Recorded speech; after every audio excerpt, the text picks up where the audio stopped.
యాదాద్రి శ్రీ దుర్గా మల్లేశ్వర స్వామి దేవస్థానంలో జరిగే శరన్నవరాత్రులకు నిధులు కేటాయించాలని, నవరాత్రుల్లో పనిచేసే అన్ని శాఖల సిబ్బంది స్వచ్ఛంద సేవ, ఉచిత సేవ చేయాలని కోరుకుంటూ అమ్మని వేడుకుంటూ అమ్మవారికి కామధేను అమ్మవారికి 101 టెంకాయ సమర్పణ.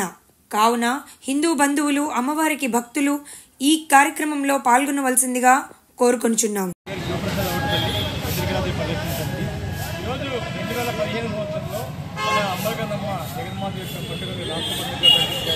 కానీ ఇంతవరకు 10 సంవత్సరాలు నిధులు కేటాయించలేదు.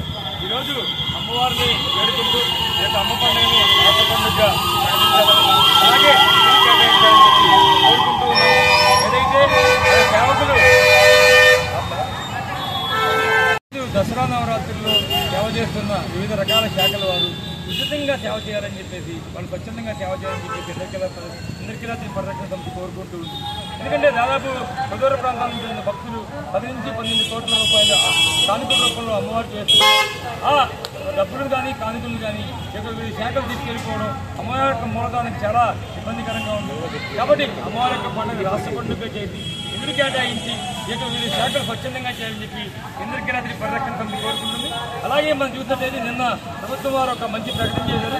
మైసూరు ఉత్సవాల తరహాలో ఈ కార్యక్రమాలు నిర్వహిస్తామని చెప్పి తెలియజేయడం చాలా అర్థదాయకం. మేమందరం దాన్ని స్వాగతిస్తూ ఉన్నాం. కానీ ఇదే ప్రభుత్వం చూసినట్లయితే కర్ణాటక ప్రభుత్వం మైసూరు ఉత్సవాలకి దాదాపు 41 కోట్ల రూపాయలు ప్రకటిస్తూ ఉంది తమ బడ్జెట్లో.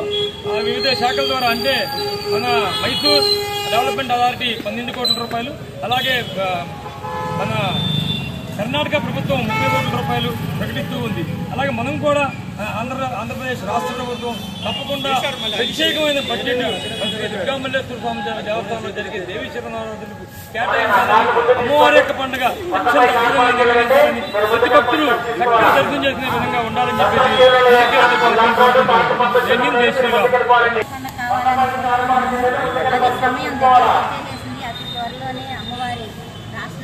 కావాలని కోరుకుంటున్నారో ఆ నిధులు మాకు త్వరగా ఇది చేయాలని చెప్పేసి రిలీజ్ చేయాలని కోరుకుంటున్నాము. సీఎం గారు తొందరగా మాకు 15 సంవత్సరాలు దాని ప్రకారం ఈ సంవత్సరం రాష్ట్ర పండుగ చేయాలని మా దుర్గమ్మ పండుగని కోరుకుంటున్నాము. అలాగే అన్ని శాఖల వారికి అన్ని విధాల సహాయ సహకారాలు అందించాలని మేము కోరుకుంటున్నాము. అలాగే